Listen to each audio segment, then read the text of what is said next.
Бүгдээрээ сайн байцгаана уу? Өнөөдөр хамтдаа Филиппой 3 1-ээс нь эхэлж уншийе. Филиппой, шинэ гэрээ Филиппой 1-р бүлэг.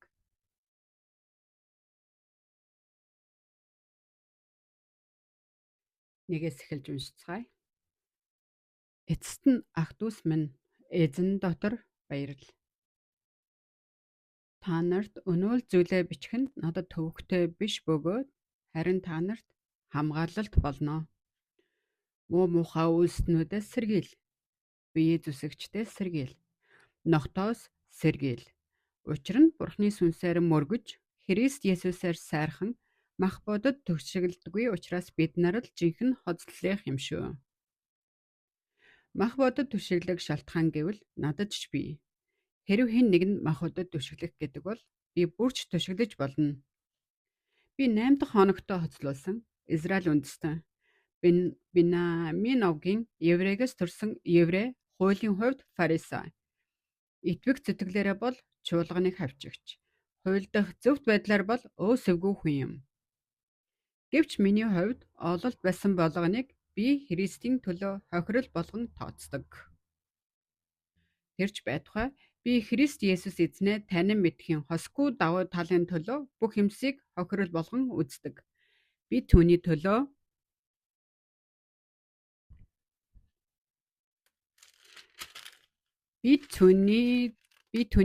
бүх талаар хохирол амсаж тэдгээрийг хог гэж үздэг нь Христийг олохын тулд бөгөөд хуулиас гардаг өөрийнхөө зөвхт байдалтай биш харин Христэд итгэснээр ирдэг итгэлд суурилсан Бурхны зөвхт байдалтайгаар түүнд олдохын төлөө юм.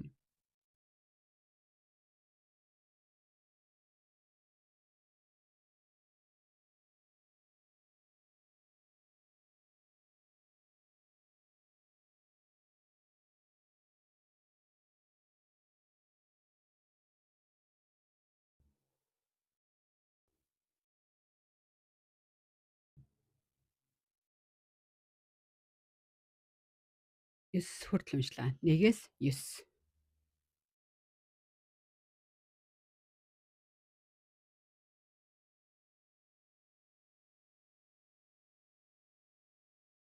Өнгөрсөн 7 хоногоос сайхан өнгөрүүлсэн биз дээ.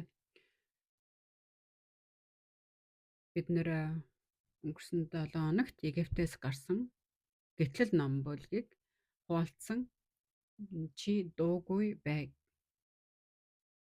Энэ тухай бид нар Хизкия хааны тухай, мөн Йехошафат хаан, мөн Петр, мөн Есүсийн дагалдагч нарын өмнө гарч ирсэн Есүс гэх жишээн дээр бид нар хуваалцсан.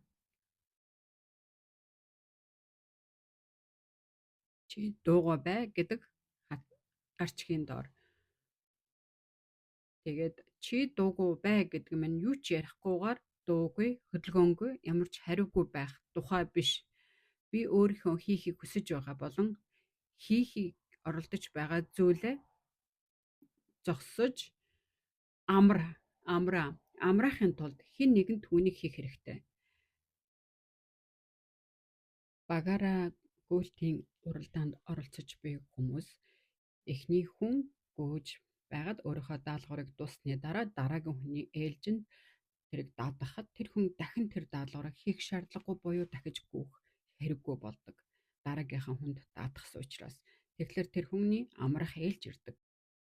Тэгэхээр бид нэр одоо өөрөө хийж чадахгүй байсан цаг өөрийнхөө хүч болон өөрийнхөө хичээл зүтгэл дотор найдсан тэр бүх зүйлд миний зөв гэсэн бодол маань тэнд үргэлж багтаж байдаг. Тийм болохоор түүнийг тэр бодлыг хай гэсэн үг. Тэр бодлоос сугарж үлдээд Есүс болон Бурханд тэр бодлыг даатгах гэсэн үг. Дамжуулж өг гэсэн үг. Тийм учраас Есүс Матай бүлгийн 11:28 дээр хэлсэн үг гэдэг. Юу гэж хэлсэн бэ гэхээр зүтгэж туйлдсан хүнд ачаа үрсэн бүхий л хүмүүсээ над дээр ир би та нарыг амраая гэж Есүс хэлсэн байдаг. Тэгэхээр тэр хүнд даатгагдсан байхад би юу их вэ амарна. Надад амралт ирнэ.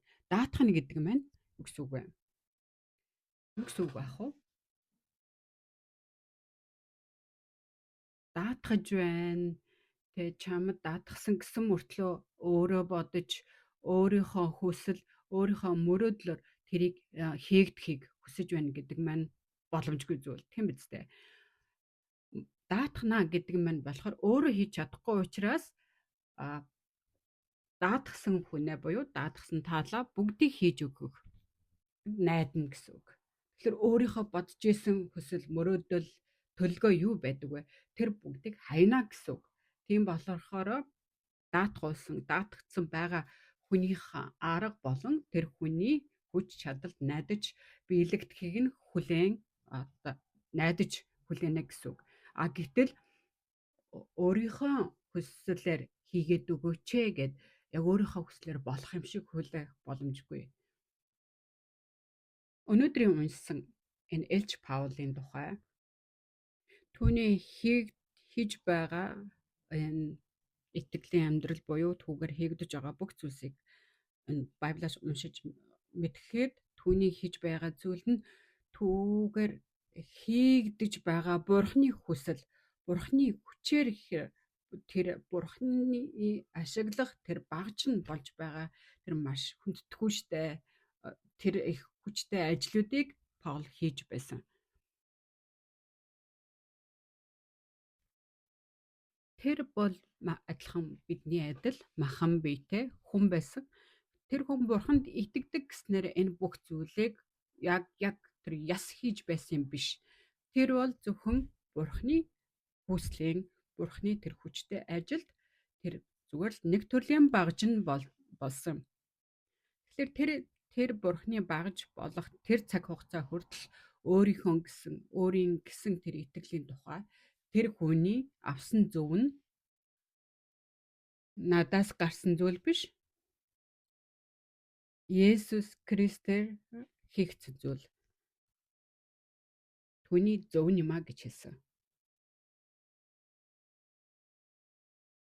Тэгэхээр бид ч гэсэндээ өөрийнхөө дүр төрх болон өөрийгөө мөн өрөөл буюу нөгөө талынхаа бас харах ямар ч боломж байхгүй. Биднээр болон нөгөө талаа хийгдэж байгаа үйлсээр бид харах боломж байхгүй. Тэднийг харах хэрэгч байхгүй. Яагаад вэ гэхээр бидний ямар нэгэн хүсэж байгаа болцол бэлэгдэжээж ямар нэгэн тэнд тэр болцол нь хийгдсэн тохиолдолд эсрэг талаа үнэлж түүнд үйлчилж түүнтэй хайрцдаг. Гэтэл тэр болцол нь түүгээр бэлэгдээгүй тохиолдолд яадаг вэ? Хүлээн зөвшөөрж авч чаддаггүй. Энэ нь бидний жинхэнэ дүр төрхөн. Тэр бол бид нар хүнийг хүн хардаг нүдний байгаа. Бид нар Бурхан хүнийг яаж хардаг вэ? Тийм нүдээр харж чаддаггүй. Тэгэхээр бид нэр хүнийг харж байгаа тэр нүднээс бид нар сугарч Бурхны нүдээр харж сурах хэрэгтэй. Тэгэхээр Бурхны нүдээр бид нар харж эхлэх юм бол зөвхөн гаданд харагдаж байгаа тэр зүгээр хоосон үйлсэн дээр тулгуурлаж янз бүрийн бодлыг авахгүй. Зөвхөн тэр үйлсүүдээр дамжуулан Бурхны хүсэл ирж гин үү? Есүс тэн дээр илэрж гин үү? Үгүй юу? Бурхны хүсэл хийгдэж гин үү? Үгүй юу гэдгийг харж мэдэж авах нь итгэлийн амьдралаар амьдарч байгаа Бурхантай хамт амьдарч байгаа буюу Бурхны зөвийг зүрх сэтгэлдээ хүлээж авсан хүн үү үгүй юу гэдг нь харагдана. Давид Байбл дээр тэмдэглэгдэхдээ тэр ямар ч нүгэлгүй зөв хүн байсан уу? Үгүй. Бурхан түүнийг юу гэж хэлсэн бэ? Надтай зүрх сэтгэлээрээ нэг хүн гэж хэлсэн. Давидын явсан газар бүрт ялалтыг түнд өгж исэн. Түнд ялалтыг өгөх бүрд Давид хүчтэй дээ. Давид ухаантай тэгж хийгээгүй. Давид бол сул дорой хүн байсан. Тэгтэл түүнд байсан тэр зөв нь тэр итгэл нь түүнийг зөв тооцож исэн. Тэг бид нар энэ тухай хамтдаа хуваалцгаана. Эхлээд бүгдээрээ 3:1-ийг уншийе. Эзэн дотор баярл ах дүүс минь ээ. Гэт эцэст нь ах дүүс минь ээ гэж тодорхойлж хэлсэн. Тэг энэ нь эцэст нь дүгнэлт хийж хэлж байгаа үг. Элч Паул энэ номлолоороо Филиппой сумынханд загтал илгээсэн дээр загтлынхаа төгсгөлд ингэ тэмдэглэсэн үгс байгаа юм.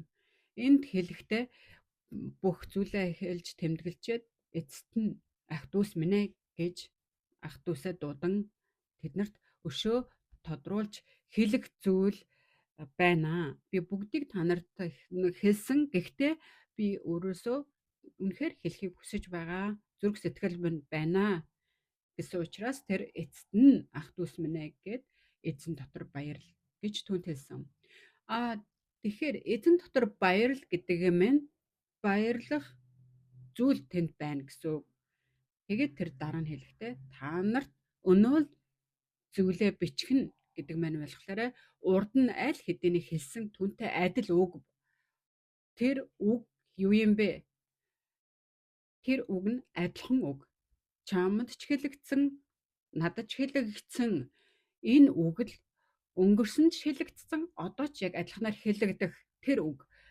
Бидний хүмүүсийн бодол болон бидний мэдрэмж тэр бидний тэр хүслээр бол тэр адилхан үг хизээч адилхан үг гарч ирэхгүй. Яагаад вэ гэхээр тэр хүний бодол нь тэр хүнийхаар, миний бодол минийхаар. Тэгэхээр хүн бол яадаг вэ гэхээр миний л зөв гэдэг учраас харилцагчаа зөв гэж хүлээж авч чаддаггүй. Гэтэл адил үг, ижилхэн үг, өнөө л үг гэдэг маань юу вэ гэхээр тийм. Тэр үг урд нь тэр үгч байсан, өнөөдөр ч гэсэн тэр үг байна. Тэр үг маань тэр эмэгтэйч тэр эрэгтэйч тэр адилхан тийм ажлыг хийж байна гэдгийг харж байгаа. Нэг л үг байгаа. Тэр үг нь л хамгийн гол нь тэнд тэмдэглэгдсэн бөгөөд хэн нэгний зөв, хэн нэгний буруу тийм бие биенээ шүүсэн шүүлт биш.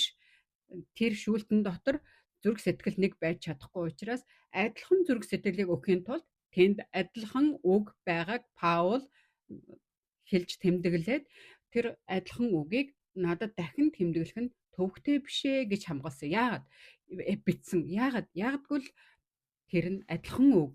Яагадгүй тэр адилхан л үг. Тэр үгэнд таларх нь, тэр үгэнд баярлна, дахин тэмдэглэхэд төвөгтэй биш. Яагаад вэ гэвэл тэр үг нь тэднийг хамгаалтанд буюу амар тайван байлгах үг. Ямар үед амар тайван байлгах вэ? Хамгаалтанд байлгаж байгаа тэр адилхан үг буюу өнөөл үг. Яагаад энэ үгийг Паул энэ загталтаа тэмдэглэсэн юм бэ? Одоо 2 дугаар хэсгээс олж уншъя. Ногтоос сэргээл, муухай үйлснүүдээс сэргээл, биеэ зүсэгчдээс сэргээл гэсэн. Эхлээд ногтоос сэргээл гэж хэлсэн байна. Муухай үйлснүүдээс сэргээл, биеэ зүсэгчдээс сэргээлээ гэсэн. Энэ юу гэсэн үг юм бэ гэхээр тэднээс хол бай. Тэднэртэй адилхан үг ярих боломжгүй. Тэднэртэй бидний үг таарах боломжгүй учраас тэдний үгийг сонсох хэрэггүй гэж хэлсэн. Энд ноход гэж хэнийг хэлсэн бэ? Энэ нохог бид нар гадаа хуцаж байгаа нохог хэлж байгаа болов уу гэж бодох уу? Тэгж бодож болох юм. Гэхдээ энд тэмдэглэгдсэн нохоо бол тэр хуцдаг нохоо биш. Тэр хуцдаг нохоо биш шүү. Хуурамч үйлсийг хийдэг, хуурамч үйлдэлийг хийдэг хүмүүсөд хэлж байгаа. Мөн энд муухай үйлснүүдээс сэргийлээ гэж тодорхойлж бас хэлж өгсөн байна. Тэгэхээр Паул Галатын сүмийнхэнд ч гэсэндээ энэ тухай адилхан хэлсэн. Хэн нэгэн чимээгүй орж ирээд ивэлэр хүртсэн аврагдсан тэдний зүрх сэтгэлийг одоо та нар үйлсээр харуулах хэрэгтэй, батлах хэрэгтэй. Үйлсээр та нар бас аврагдана гэж төөрөгдүүлж байгаа. Хүн бүр аврагдахдаа ивэлэр аврагдсан гэсэн маш их талархалтай, маш их баяртай байгаа тэр зүрх сэтгэлийг чимээгүйхэн орж ирээд та нар ивэлэр аврагдсан нь үнэн. Гэхдээ бид нар ямар нэгэн зүйлийг бас хийх ёстой. Тэр үйлсийг зөв хийх ёстой.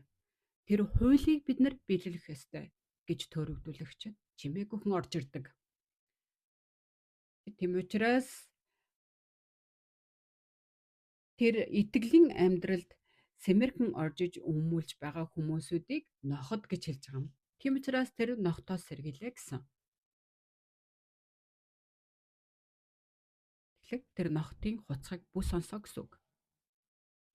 Тэднээс хол яваа гэсэн үг. Хизкия хаан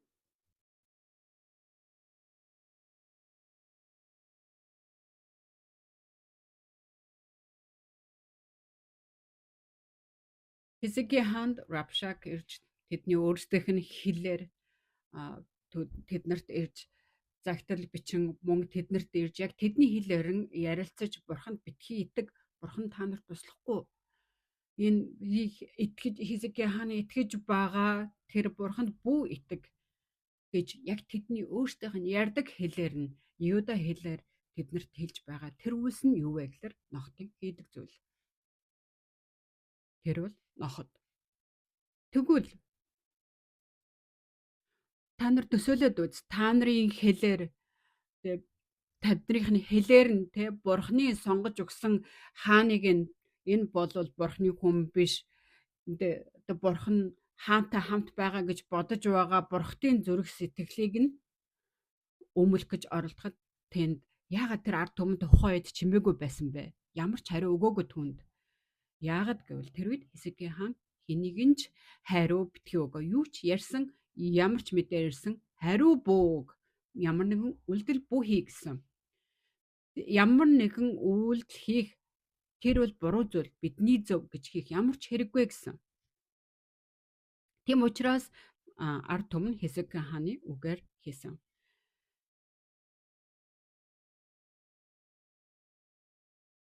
Тэгээд тэр Рабшак ингээд маш их тэдний өөрсдийнх нь хэлээр Юда хэлээр ингэж олныг ярьж хэлж өгч байхад нь ямар ч хариу үйлдэл үзэгдэхгүй байхад нь тэр юу хийсэн бэ гэхээр загтал илгээсэн.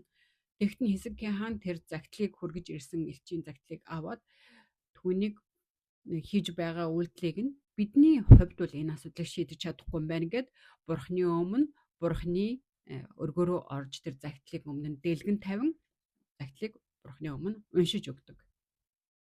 Тэгээд залбирдаг. Би ч гэсэндээ Бүтэсэний номлолд хуваалцахдаа би өмнөх оройн унтахынхаа өмнө үгийг дэлгэж тавиад Хизкия хааны үг энэ залбир шиг би бурхны өмнө залбираад би энэ үгийг бас уншиж өгсөж байсан.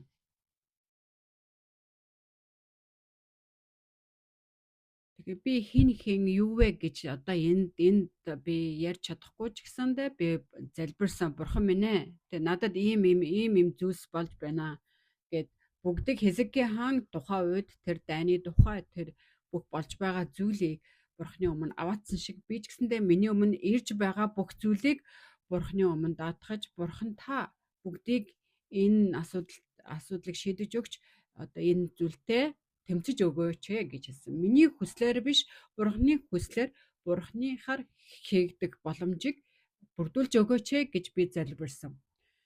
Тийм болохоор ямар ч ажил босох болсон, ямар ч үйлдэл болох байсан ч, ямар ч тохиолдолтой байсан бурхан тэр үйлдэлийг зөвшөөрж байгаа учраас бурхан энэ юу болж байна гэж айх эмэх биш, эсвэл ямар нэгэн зүйл болгох биш. Бурхан бүгдийг хийж өгч байна гэд халелуя гэд хараад талархаад баярлаад сууж байх нь би амралтанд байгаа хүнтэй адилхан. Тэг би энэ зүйлийг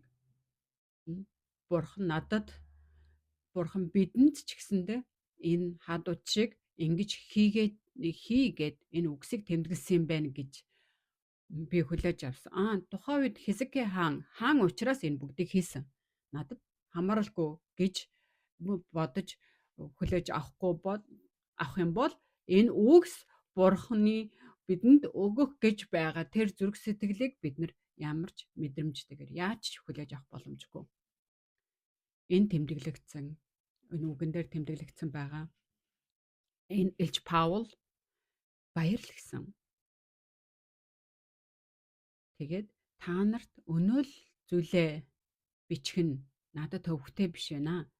Энэ нь та нарт хамгаалалт болно гэж хэлсэн. Тэгээ яавал хамгаалалт байсан бэ?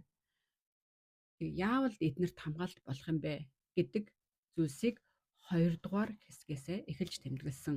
Энэ нь юу вэ гэхээр муу муухай үснүүдээс сэргийлж, биеэ зүсэгчдээс сэргийлж, нохтоос сэргийлээ гэсэн. Энэ бүгдийг хийх юм бол энэ бүгдээс болгоомжтой байх юм бол та нарт баярлах зүрх сэтгэлтэйгээр хамгаалтанд байна гэсэн.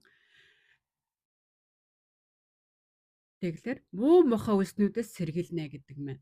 Тэр муу муухай үйлснүүд нь хийж байгаа хүмүүсүүд нь хин юм бэ? Тэгэхээр бидний авсан энэ аврал энэ авралыг бид нар авсан ч гэсэндээ ямар нэгэн зүйлийг хийх ёстой гэж байгаа энэ бүх зүйлс нь юу вэ гэх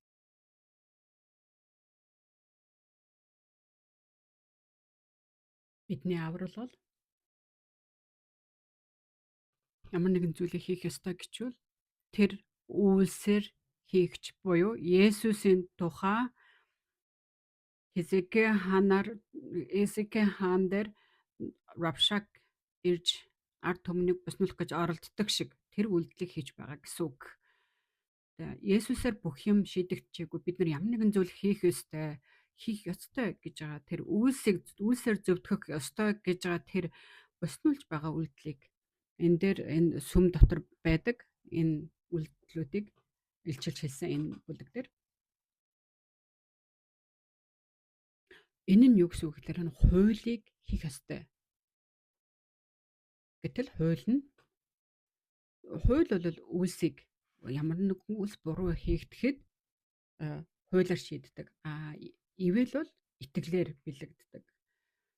Тэгтэл тэр хуулийн ажлыг ямар нэгэн зүйлийг хийх ёстой, ямар нэгэн зүйлийг зөв хийх ёстой гэсэн аврагдсан ч гэсэндээ ямар нэгэн зүйл хийх ёстой гэж байгаа тэр үйлсэл орж ирэх тохиол. Нэгд бурхнаа зөвийг хүлээж авах боломжгүй өөрөө өөрийнхөө зөв гэдгийг батлах гэж байгаа ямар ч хэрэгцээгүй зүрх сэтгэл юм байгаа. Энэ юу гэсэн үг вэ гэхээр зүгээр шороон дээр гэрээ барьж байгаатай адилхан. Матай 7 дугаар бүлэг дээр ингэж гарсан байдаг. Матай 7 бүлэг дээр хэлсэн 7:21 дээр хэлсэн байдаг. Намайг эзэн минь гэсэн болгон Тэнгэрийн хаанчлалд орохгүй. Харин Тэнгэрт байгаа миний эцгийн хүслийг үлдэгч нь л орно гэсэн. Бурхны хүсэл гэж юу юм бэ? Бурхан биднийг эвэхийг хүсдэг, өрөөхийг хүсдэг. Бидний хийж байгаа үйлсээр өрөөж харааж тэгж хийдэг. Тэр бол бурхан биш. Тэр хүн юугаараа дутмаг гэж тээх ёстой гэж. Яагаад тэр бидний үйлсэд тааруулах ёстой гэж үгүй.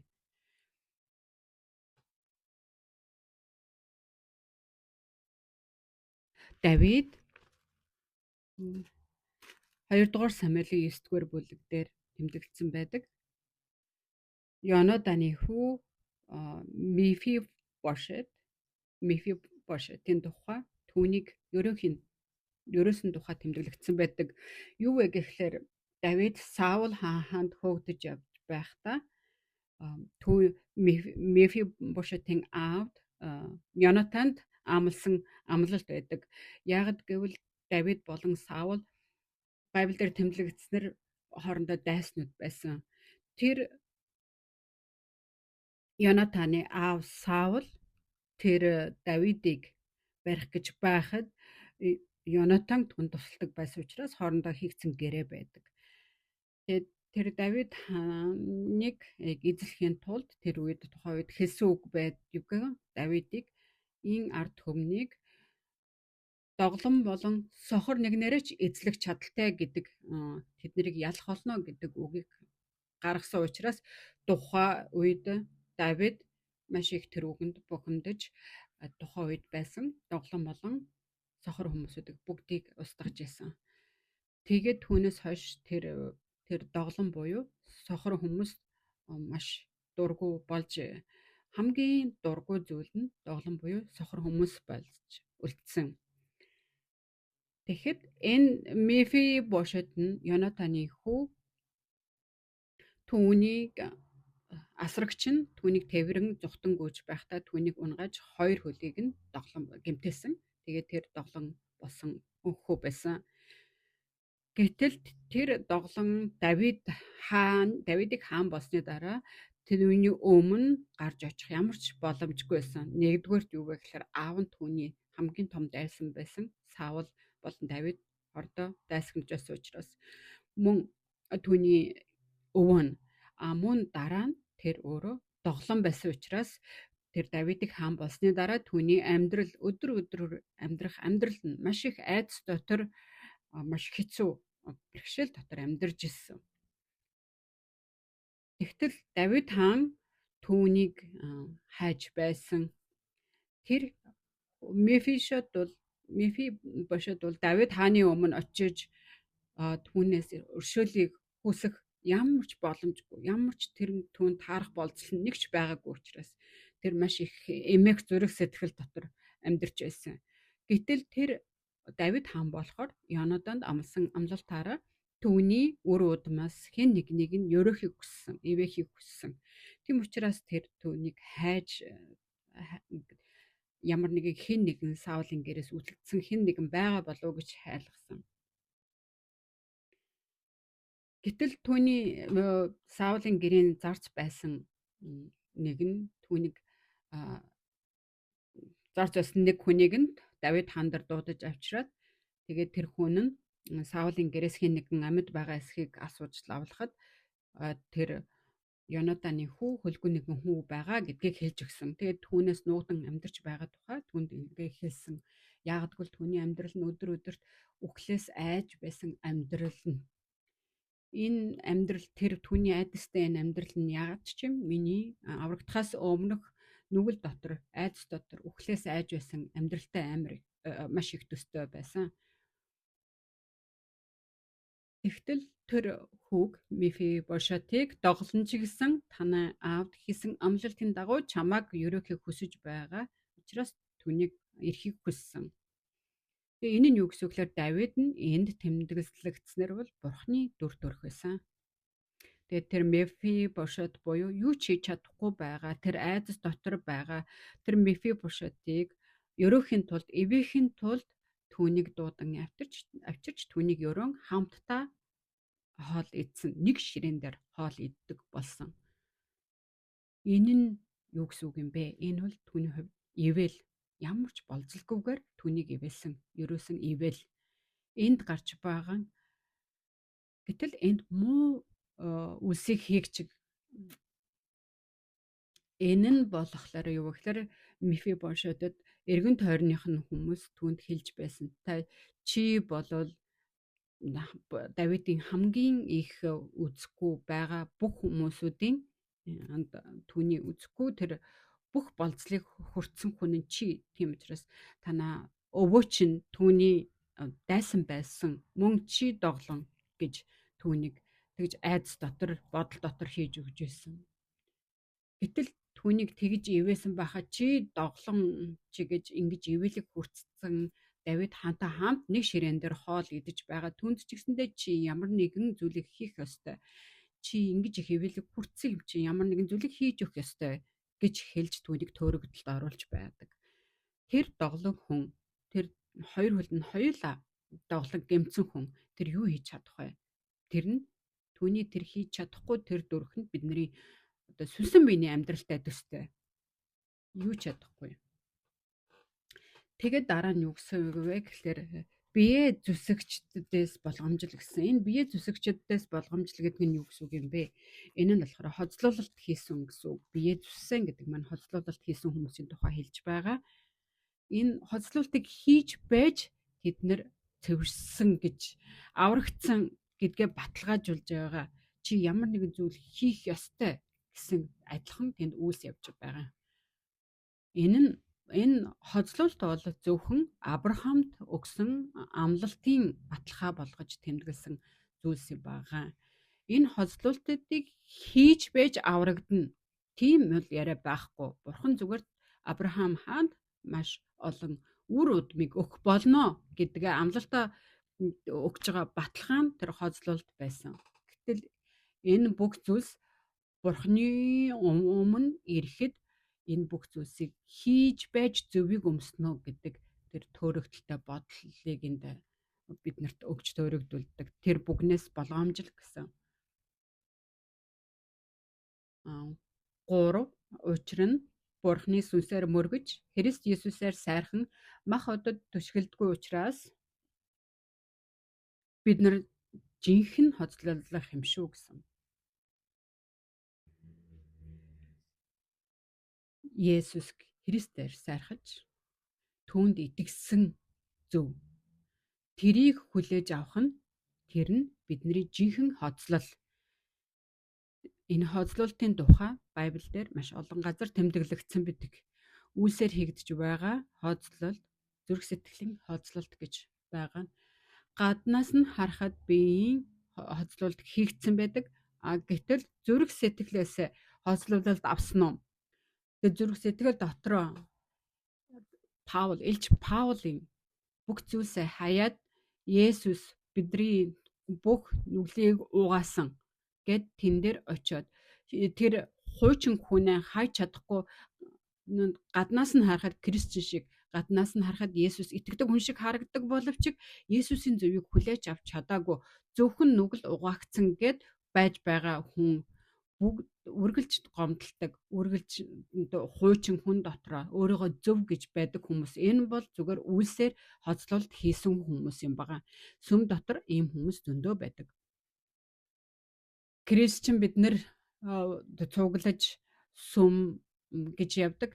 Тэр сүм дотор ч гэсэндээ энэ сүм дотор ч гэсэндээ тэм хүмүүс байдаг. Тэгэхээр энэ хүмүүсүүдийн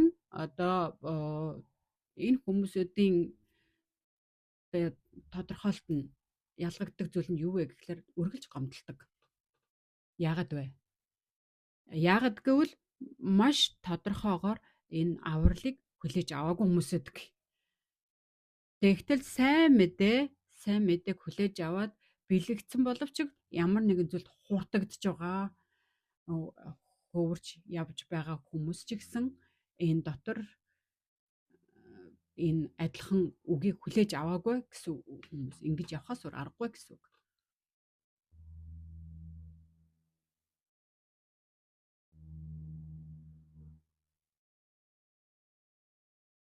Тэгэхээр Есүсээр бид нар дамжуулан маш тодорхойр дахин төрөх нь тэр нь хоцлололт. Бидний хувьд ч ихээ хоцлололт.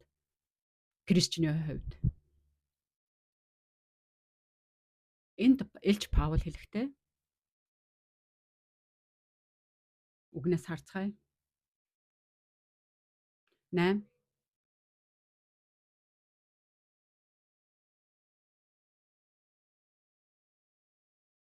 Тэрч бай тухай би Христ Есүс эзнээ танин мэдхийн хосгүй давуу талын төлөө бүх юмсыг хохирол болгон үздэг. Би түүний төлөө бүх талаар хохирол амсаж тэдгэрийг хог гэж үздэг нь Христийг олохын тулд юм а гэсэн. Тэгээ яагаад энийг хохирол болгон, яагаад энийг хог болгон хайсан юм бэ? Түүний тэхийн өмнө энэ Паул гэдэг хүн Саул байсан. Саул бол маш мундаг хүн байсан. Тийм учраас энэ дөрвдөр хэлсэн үгийг хэлсэн махуудад түшиглэх шалтгаан гэвэл гэд надад ч байсан гэд энд өөрөө тэмдэглэсэн байгаа. Ягдгүйл энэ хүмүүс ярьдаг шүү дээ. Ингээд янз бүрийн яриахтай би ч гэсэндээ өнгөрсөн би урд нь тийм байсан гэж ярьдаг шиг. Ярьдаг шиг Паул ч гэсэндээ энд өөрийгөө ямар хүн байсан тухай тэмдэглэсэн. Тэгээ энэ үгийг хэлсэн байгаа. Дөрвдөр ба энэ нохооноос болгоомжил бие зүсгчтэй сэргийл гэж хэлсний дараа дөрвдөр нь махуудад түшиглэх шалтгаан гэвэл надад байсан гэд энэ бүх зүйлс нь би ч гэсэндээ урд нь сайн байх гэж оролж исэн үйлсээр ч гэсэн би зөвдөхийг хийж байсан. Би өнгөрсөн хүн маань урд нь байсан хүн маань одоо би сайн байхыг хичээжсэн хуулиар ч гэсэн бүгдийг хийжсэн. Би бүгдийг хийж үтсэн гэдгээ хэлсэн. Гэхдээ би бол гэж хэлээд энд хэлэхдээ хэнийг нь махуудад түшиглэх гэдэг бол би бүрч түшиглэж болно гэж хэлсэн. Хэрвээ энэ махан биеинд түшиглэж байгааг бол би бол бүр илүү одоо махбодод түшиглэж исэн гэж хэлсэн. Би та нарын тэр махбодод түшиглэж иснээс чинь илүү би маш их махбодод түшиглэж исэн гэдгийг хэлсэн.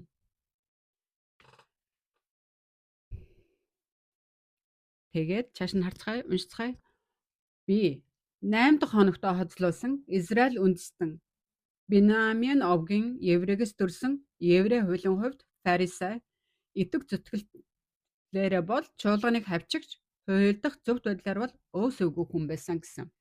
Өөрийгөө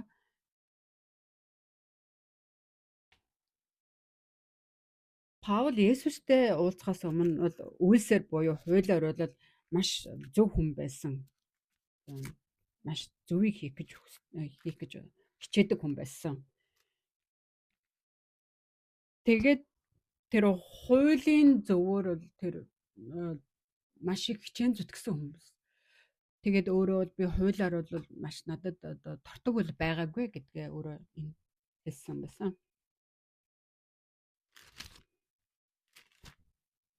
Илч Паул бол мунхаг хүн байгаагүй. Маш их боловсралтай хүн байсан. Хэдүүлээ Библиас олж мэдцгээ Паулын тухай Үлс 22 дугаар бүлэг. Үлс 22-ын 3.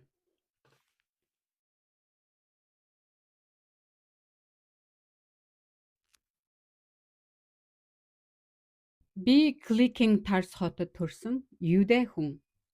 Харин энэ хотод өсөж Гамалиелийн дор эцэг өвгдийн хуулийн чандлын дагуу сурч өнөөдөр та бүгд ямар байгаа шиг би бас Бурхны төлөө зүтгэгч болсон билээ.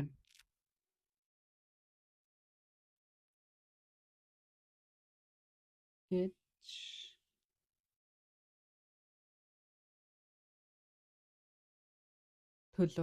Бурхны төлөө зүтгэгчээ гэсэн. Паул энд тэмдэглэснээр бол одоогийнхоор бол энд би миний хуучин хүн бол би урд нь өөрөө ямар хүн байсан бэ гэдгээ хэлэхдээ энд хэлсэн Гамалиелийн дор эцэг өвгдийнхаа хуулийн чандлын дагуу сурж нэг боловсралтай хүн байсан тухайга хэлж байгаа юм. Одоогийнхаар бол энэ Америкийнхаар хэлэх юм бол Харвардын их сургууль гэсэн үг. Тийм Харвардын их сургуулийг төгссөн хүн. Тэнд боловсралтай хүн байсан гэсэн үг. Эцэг өвгд нь хуулийн багш нар байсан гэсэн үг.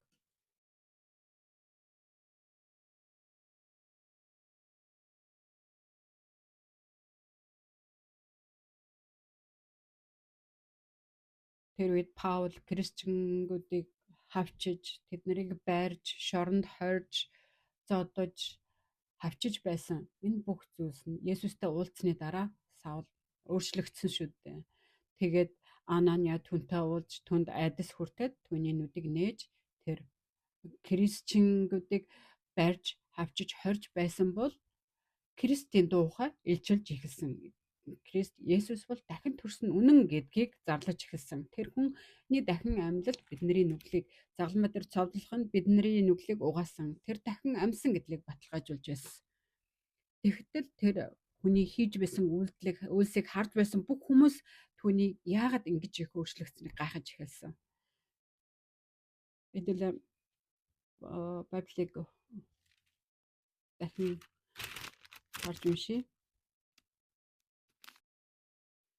Бид Үлс номыг уншиж байгаа дээрээ эргүүлэн Үлс 5 дугаар бүлгээс өшөө илүү мэдээллийг олж мэдэж авъя.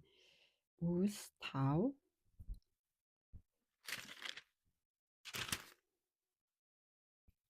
Үлс 5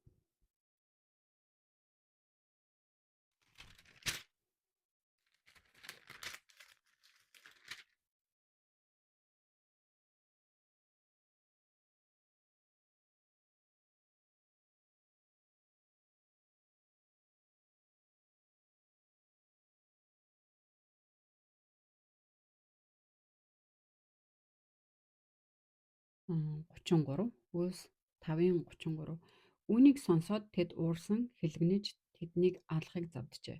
Харин олонд хүндтэй хуулийн багш Гамалиел гэгч фарисей хүн зөвлөлийн дотор босоод тэднийг төр гаргахыг тушаав. Энд Гамалиел гэгч фарисей хүн зөвлөлийн дотор гэдэг энэ юу гэсэн үг вэ гэхээр эдгээр хуулийг заадаг хүмүүс байсан гэсэн үг. Хуулийг Тэгэхээр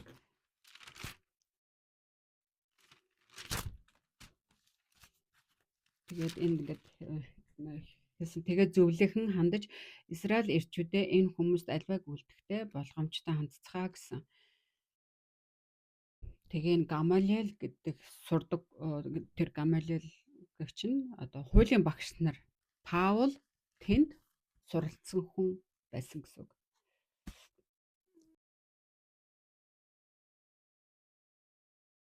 Паул Есүстэй уулзахын өмнө Есүсийн зөвийг би хүлээж авахын өмнө би гэдэг хүн ийм хүн байсан. Тэр нь юу гэсэн үг гэхээр миний зөв байсан гэдэг. Тэгээд түүний тэр зөв бол түүнд ямар ч дутагдах зүйл байгаагүй. Тэр боловсралтай. Тэр хаана нэг газар очиход тэр ямар ч дутагдах зүйлгүй тийм хүн байсан. Хүчтэй, боловсралтай хүн байсан. Тэгээд 7 дээр хэлэхдээ гэвч миний хувьд ололд байсан болгоныг би Христийн төлөө хохирол болгон тооцсон гэсэн. Тэгэхээр урд нь байсан, надад хэрэг болж исэн, сурсан, мэдсэн зүйлс, хуулийг заадаг байсан тэр бүх зүйлс үүсэгийг тэр бүгдийг хог гэж үзсэн. Хохирол гэж үзсэн. Та нар хохирол хог гэж юу вэ гэдэг мэдэх үү? Надад хэрэггүй болсон. Тэгээ надад ашиггүй болсон гэсэн үг. Ямар нэгэн ашиг өгөхгүй гэсэн. Тэгээд тэрийг өөрөөсөө хог болгон хэрэггүй зүйлгээд хайсан. 8-д тэрч бодхой би Христ Есүст эзнээ танин мэдхийн хосгүй давуу төлөний уучлаарай. Тэрч бодхой би Христ Есүс эзнээ танин мэдхийн хосгүй давуу талын төлөө бүх юмсыг хохирол болгон үтсэн гэсэн. Тэгэхээр тэр өөрийнх нь мэдчихсэн, сурсан, мэдлэг, түүний дуршлаг тэр бүх зүйлс тэр Бурхны үг буюу Есүсээс болон өөрт нь хэрэггүй болсон, хог болсон, ашиггүй зүйл болсон гэдгээ хэлсэн. Надад юу ч туслах ямар ч зүйл болохгүй гэдгээ хэлсэн. Надад тус болох, надад хэрэг болох зүйл юу вэ гэхээр үг Есүс гэж хэлсэн.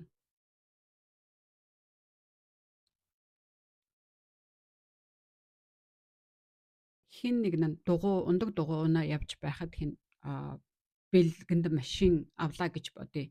Яг тэгвэл тэр хүн ундаг дугуйгаа л унаад явах уу? Яг вэ машин барьж чаддаггүй бол тэгж бодож болно. Гэтэл машин барьж чаддаг хүнд машин бэлгэнд өгөхөд ундаг дугуйгаа л унаад явах уу? Эсвэл машин унах уу? Тэгэхээр бэлгэнд машин авсан хүн дугуйг ашиггүй зүйлгээд орхин үсттэй. Тэгвэл бэлгэнд авсан машинаа харин ч бүр маш сайн арчилж маш их гамтай унана шүү дээ. Эсвэл ундаг дугуйгаа л унаад яваад ах уу. Энэ үг гэсэн үг гэхээр машин барьж чадахгүй байгаа хүн л ундаг дугуйгаа унаад явна гэсэн үг шүү дээ. Харин машин барьж чаддаг хүн бол машинаа унаа явна. Та нар машинтай болцсон байхад ундаг дугуй нь хайхад хайрын санагдах уу? Хэрвээ хайрын санагдж байна гэдэг маань болохоор тэр машины ашиг тус тэр машин юуг өгөх маш олон ач тус юу вэ гэдгийг мэдэхгүй байна гэсэн үг. Тэрийг мэдэхгүй учраас тэр ундаг дугуйгаа сэтгэл санаж байна гэсэн үг. Паул 4-өөс эхлүүлээд 4-өөс 9-р хэсэг хүртэл би Есүстэй уулзахын өмнө ямар хүн байсан, яаж юу хийдэг байсан. Яг Есүстэй уулзтлаа би Бурхны төлөө хийж байсан бүх зүйлс миний зөв гэж бодож байсан зүйлс би өөрөө хийсэн. Тэр бүх зүйлс нь миний хувьд Паулийн зөв байсан.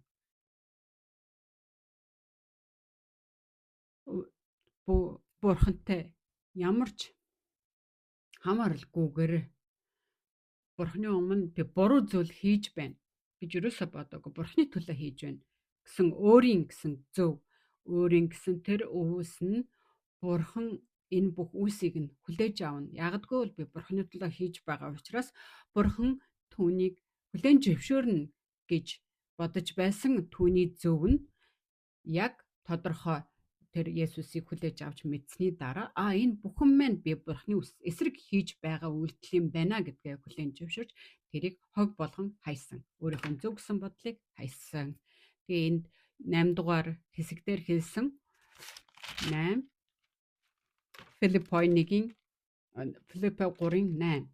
тэрж удаа би Христ Есүс эзнээ танин мэдхийн хосгүй давуу талын төлөө бүх юмсыг хохирол болгон үздэг. Би түүний төлөө бүх талаар хохирол амсаж тэдгэрийг хог гэж үздэг нь Христийг олохын тулд юм аа гэсэн үг. Тэгэхээр хайна гэдэг мэн болохоор хайсан зүйлийнхээ хойноос харамсаж тэрийг би хэрэггүй хайжтай гэхгүй.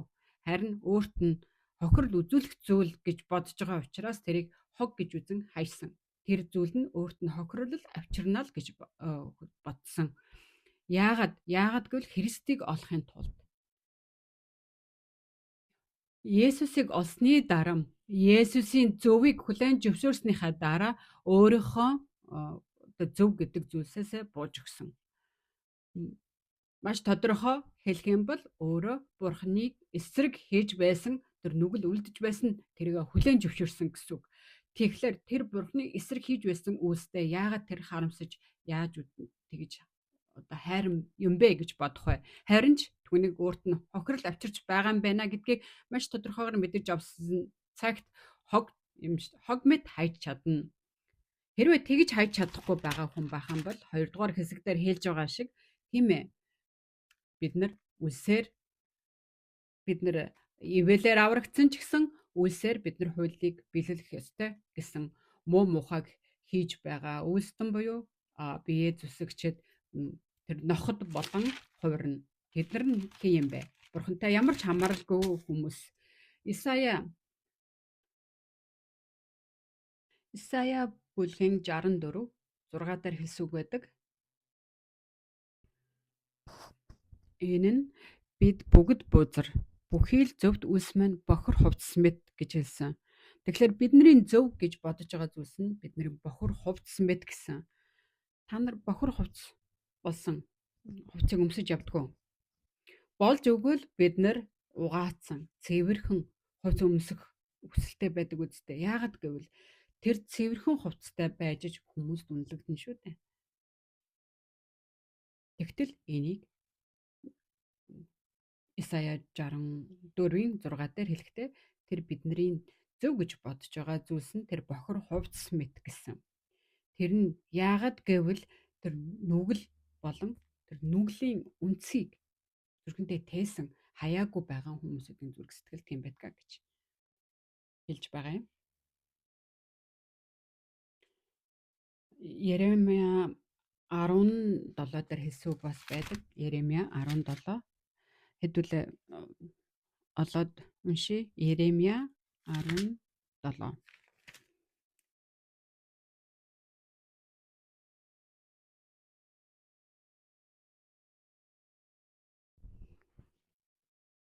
Еремия 17-гийн 9 зүрх гэдэг бүхнээс илүү хуурамч, эдгэршгүй, өвчтэй. Хэн үүнийг ойлгож чадах вэ? Энэ нь зүрх сэтгэл нь бүх зүйлсээс, ертөнцийн бүх зүйлсээс илүү хуурамч, эдгэршгүй, өвчтэй гэсэн. Бүр илжирсэн үнэртэй. Хүн илжирсэн юм ямар үнэртэй байдаг мэднэ үстэй. Бүр тэр бохор илжирсэн тэр үнрээс илүү хамгийн муухай үнэр ямар үнэр байдгийг мэдхүү. Өгсөн хүний хүүрийн биенээс үнэртэж байгаа. Хүүрээс үнэртэж байгаа үнэр хамгийн заван бохор байдаг.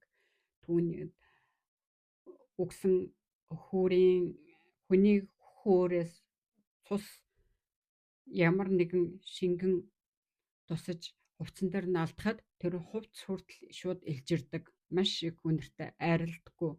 Би тэр оршуулганд хүүрийг үрж авах тэр ёслын ажилд энэ тэр би оролцож үтсэн.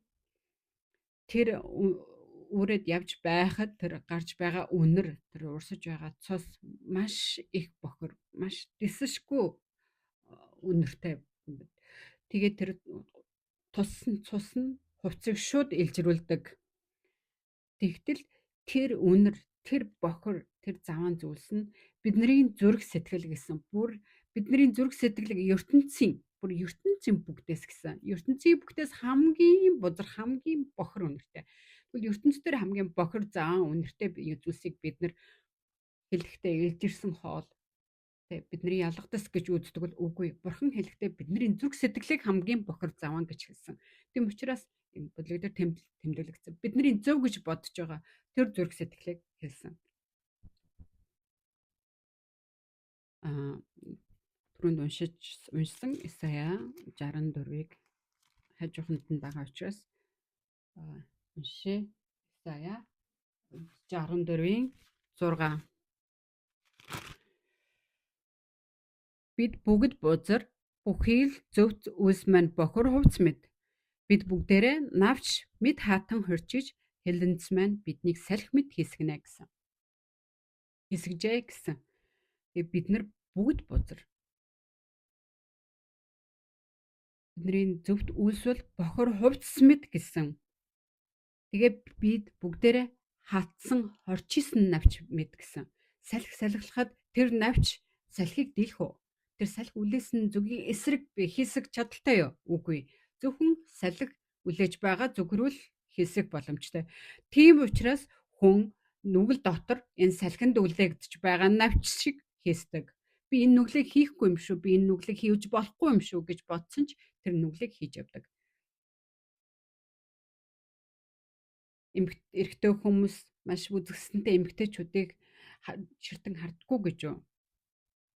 Хардаг үстэй. Харж болохгүй. Байблд ингэж харах нь энэ нь хүч ирхэлсэнтэй адилхан гэж тэмдэглэгдсэн байдаг шүү дээ гэж хэлсэн мөртлөө хардаг. Тэр нь өөрийнх нь хүсэл, тэр гिचийн зүтгэлтээс ямар ч хамааралгүйгээр түүнийг хардаг. Яагаад вэ гэхээр тэрийг дэглэх хүч нь тэр хүнд байдаггүй. Яг энэ хатсан навч мэд. Марк 7 дугаар бүлэг дээр 7:11 дээр тэр Марк 7-гийн ерөөсөө тэнд хүмүүний зүрх сэтгэлээс гарч байгаа тэр зүрх сэтгэл нь бүгд бузар гэдгийг хэлсэн байдаг. Тэгээ бүх тэр бузар зүйлс хаанаас гарч ирдэг вэ гэхээр хүний зүрх сэтгэлээс гардаг гэсэн. Бидний зөв гэж бодож байгаа тэр зүрх сэтгэлүүд тэр зүрх сэтгэл дотор тэр бохир заван бүх үйлсүүд тэр багтсан байдаг. Тийм учраас бид нар энэ зөв гэж байгаа зүйлийг үйлсээр, хуулиар бид нар ямар нэгэн байдлаар гаргахгүй дийлэх гэж үздэг. Тэрийг хуулийг биелүүлэх гэж үздэг. Гэтэл тэр биелүүлэх зүрх сэтгэлийг бурхан бол хүлээж авахгүй. Тэрийг чадахгүй учраас чи хай. Чи зөвхөн миний хэлж байгааг хүлээж аваа гэсэн үг. Ром 10-ыг олж уншъя. Ром 10 19. Хэрэв та Есүсийг эзэн гэж амараа хүлээн зөвшөөрч Бурхан түүнийг үхэгсдээс амьлуулсан гэдэг зүрхэндээ итгэвэл аврагдана. Зүрхэндээ итгэвэл аврагдана. Тэгээ 10-ыг уншъя. Аврагдана гэж тэмдэглэгдсэн эсдэр 10 хүн зүрхэндээ итгэн зөвхт байдалд хүрч амаараа хүлээн зөвшөөрч авралт хүрнэ гэсэн. Тэгээ зөвийг яаж хүлээж авна гэсэн бэ? Хаанаас ирсэн зөв юм бэ? Зөвийг итгэлээр авна гэсэн. Тэгэхээр юунд итгэх нь аягүй чухал. Хэнд итгэх юм? Есүсээр хэлсэн Есүсийг эзэн гэж амаараа хүлээн зөвшөөрсөн бол гэсэн. Мөн Бурхан түүнийг үхэгсдээс амьлуулсан гэдэгт зүрхэндээ итгэвэл гэсэн. Есүсийг эзэн гэж байгаа боловч Бурхан тэр эзэн болох Есүсийг дахин амьлуулсан гэдэгт итгэхийг. Тэрийг зүрх сэтгэлдээ итгэж авах юм бол тэр итгэлээрээ аврагдана гэсэн. Энэ зөв бол итгэлээр л биелэгдэнэ. Есүс Бурхан итгэх. Тэгээ 10 дээр хүн зүрхэндээ итгэн зөвхт байдалд хүрж аамаараа хүлээн зөвшөөрнө гэсэн. Тэгээд хэлэхдээ зүрхэндээ итгэн зөвхт байдалд хүрнэ гэсэн. Тэгээ итгэх нь зөвхт байдалд аваачна гэсэн. Энэ маш амархан боловч маш хэцүү. Ойлгогдохгүй. Ойлгож байж хүлээж авна гэдэг бол маш хэцүү. Бурхны ажил болон Бурхны хүслийг бид нар ойлгох ямар ч чадлаггүй. Зарим хүмүүс Есүс бидний нүглийг угаасан итгэхэд болно гэхэд хүмүүс Есүс яахлаараа бидний зөвшөөрлөхгүйгээр миний нүглийг уучлдгийг. Би өөрийнхөө хийсэн нүглийг би өөрөө цайруулах хэрэгтэй гэж ярьдаг. Яагад гэвэл тэд нар юу ч мэдэхгүй байгаа юм. Тийм зүйл биш. Мөн дахин нэг газар олж уншия. Энэ зөв гэд байгаа. Энэ зөвийг биелүүлэх гэж ирсэн хэн бэ гэдэг тухай олж мэдцгэх хэрэгтэй бид нар. Матай 3-ыг гаргаж уншия. Матай 3. Бид бүгд сайн мэддэг үг байгаа. Матай бүлгийн энэ 3-ыг бид нарыг ойлгох хэрэгтэй учраас Матай 2 дугаар бүлгээс нь эхэлж уншия.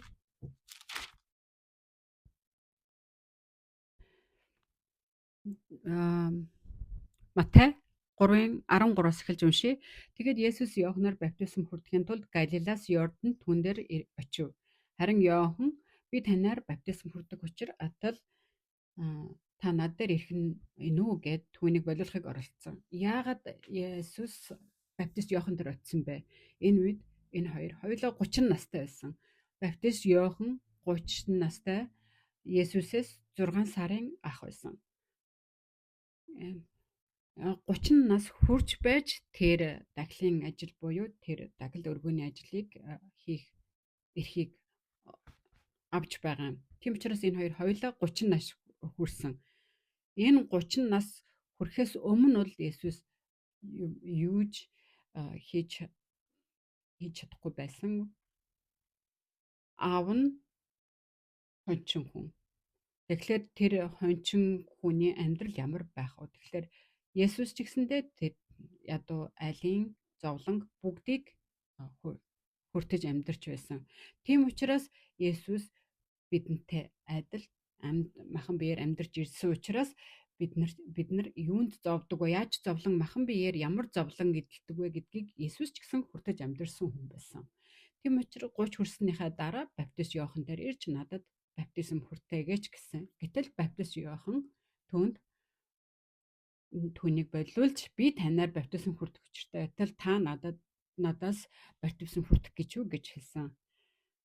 Ингээ харахад энэ Есүс хэн бэ гэдгийг мэдэж байсан учраас тэр баптист Иохан Есүстэй гэж хэлсэн. Гэтэл Есүс түүнд хариу хэлэхдээ 15 дээр хэлсний дагуу Есүс хариуд нь одоо ёсоор нь болго. Ингэснээрээ аливаа зөвхт байдлыг гүйцэлдүүлэх нь бидэнд зохицож байна гэж хэлэхэд нь тэр түнд зөвшөөрөв гэсэн. Тэгэхээр энэ нь Есүс энэ ертөнцийн ирсэн зорилго нь юу вэ? Бид нарыг зөвтгөхийн тулд миний зөвийг биш, Бурхны зөвийг биелүүлэхийн тулд ирсэн. Тэхийн тулд нүглийн шийтгэл нь өөхөх хэрэгтэй байсан. Үхэл хийгдэг, бэлэгдэх ёстой байсан. Тэгтэл Есүс өөрөө сүнсэн бие Бурхны хүү учраас тэр үхэх боломж байхгүй байсан. Ягдгүйл түнд нүгэлж байхгүй. Тийм учраас тэр махан биетэй энэ ертөнцийн ирэх хэрэгтэй байсан. Махан бие болон төрөх хэрэгтэй байсан. Тийм учраас махан биеэр энэ ертөнцид төрсөн.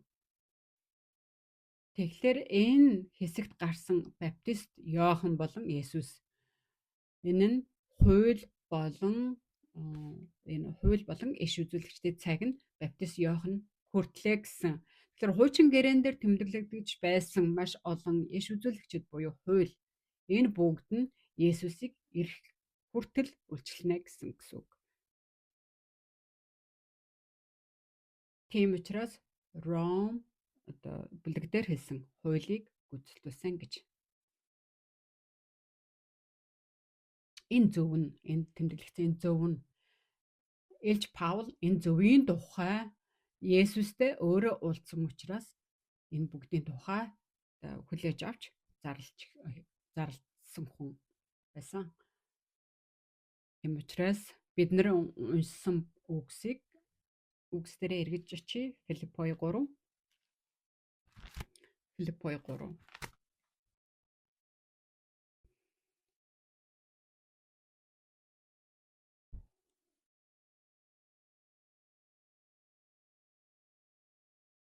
Филиппой 3.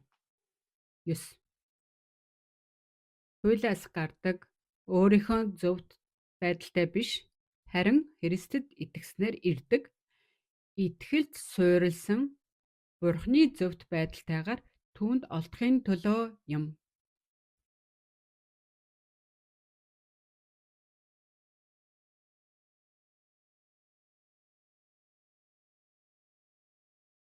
Тэр миний Илж Паул хэлэхдээ миний авсан зөв би зөв болсон. Гэхдээ энэ зөв нь хуулиар ирээгүй маа. Түрүүнд ч тэмд хэлсэн 8 өдрийн дараа хоцлуулсан тухай, ямар хүн байсан тухай,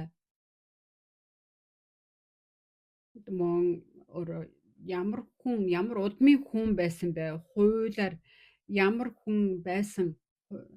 Өөрийгөө хуулиар бол ямар ч дурдаггүй хүн байсан гэсэн тэр зөвхт байдлаараа өөрөө зөв болоогүй гэсэн. Энэ нь хоосон зүйл байсан. Энэ нь хохирлыг амсаж байсан.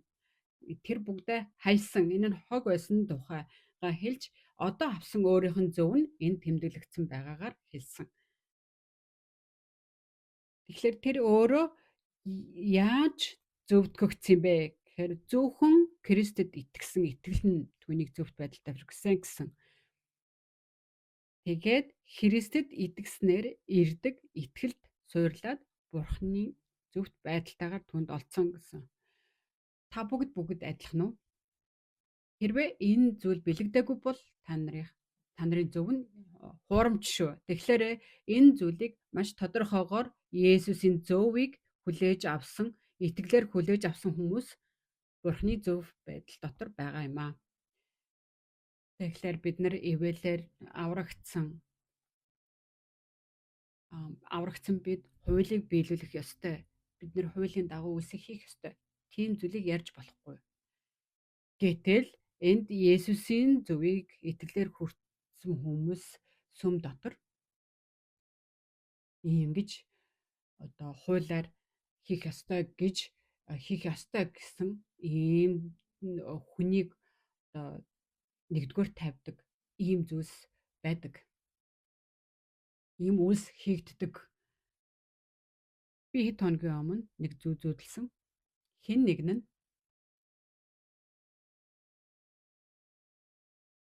надад итгэл гүүгээсээ болоод гарч ирч чадахгүй байна гэсэн хэлж байгаа зүйлийг зүүдэлсэн.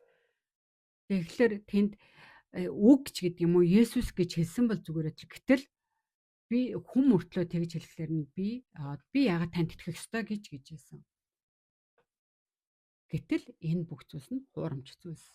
Сатаанд бид нар тэгж хуурдагдахгүй. Зөвхөн үгээр л дамжуулж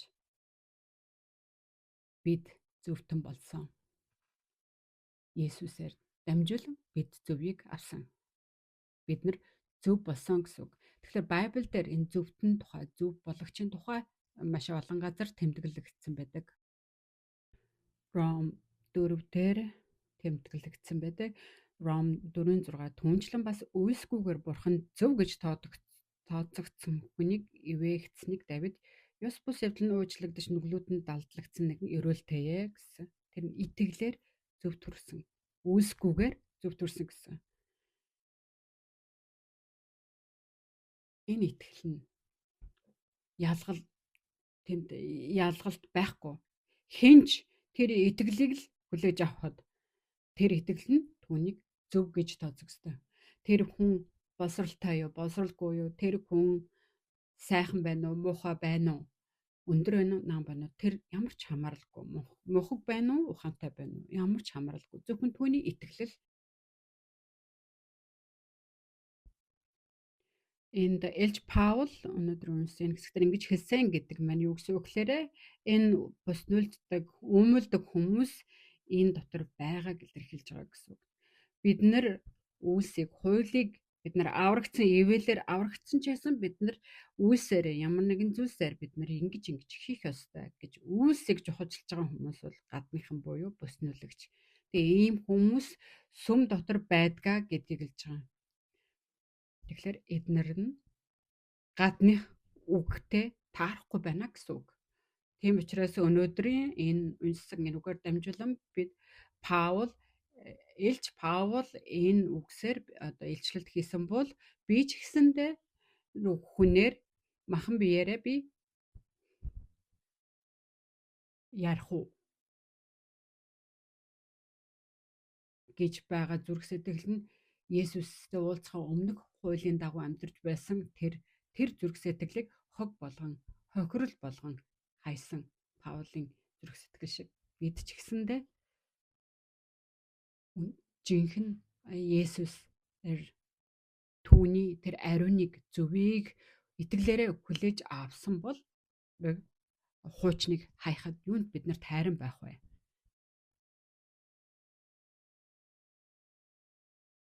Есүст итгээд аврагдсан гэж байгаа мөртлөө ямар нэгэн зүйлийг хийх хэрэгтэй гэж бодож байгаа хүмүүс байвал Филиппой 3-ын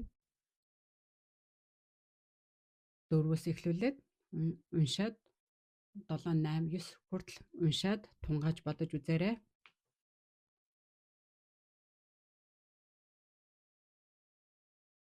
Та нар урдныхаа хүнийг хайж чадаагүй одоо ч гэсэндээ ийм зүйлийг хийх ёстой гэж бодож байгаа бол та нарын итгэл дотор ямар нэгэн асуудал байна шүү.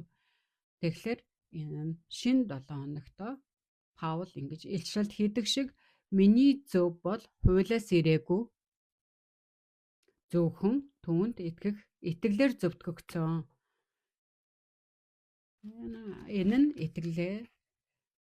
итгэл суурилсан Бурхны зөвхт байдалтайгаар түүнд олдохын төлөө юм а гэдгээ зүрх сэтгэлд чинь маш тодорхойгоор итгэгдэх хэрэгтэй юм байгаамаа. Тэгэхээр энэ үг яг энэ чигээр нь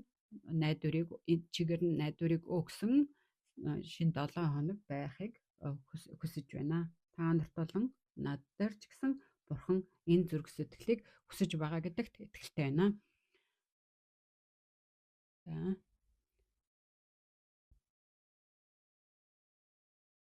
Баярлалаа. Тэгээд залбирцгаая.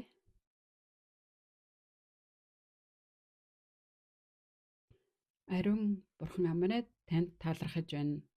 Паул Филиппой номдэр хэлэхдээ ах дүүс минь ээ, эзэн дотор баярл та нарт өнөөл зүйлээ бичих надад төвхтэй биш.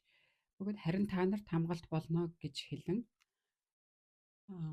Филиппой сүмийн ах дүү нарт тэднийг буснуулж байгаа, тэднийг үүмүүлж байгаа, тэдний итгэлийн амьдралд сад болж байгаа энэ ах дүүстэй өөрийнхөө тухай илчлэлт хийн, өөрийнхөө авсан зүрх сэтгэл нь хуулиас ирээгүй тухай хэлж Есүс Христээр л ирсэн, түүнд итгэх итгэлээр ирсэн тэр итгэл нь суурилсан Бурхны зөвхт байдлаар түүнд олдсон гэдгийг хэлсэн шиг энэ шинэ 7 хоног ч гэсэндээ энэ үгэнд итгэсэн итгэлээр миний зүрх сэтгэл дотор миний зөв үргэлж намайг зөв мэд бодогдуулж байгаа тэр хог болох хохирол унсуулж байгаа тэр зүрх сэтгэлийг хайж Есүсийн зөвийг бидэнд өгч итгэл болон найдварыг Бурханаас хүсэж эзэн танд энэ үгийг өгсөн танд талархан Есүс Христийн нэрээр бид залбирч байна. Амен.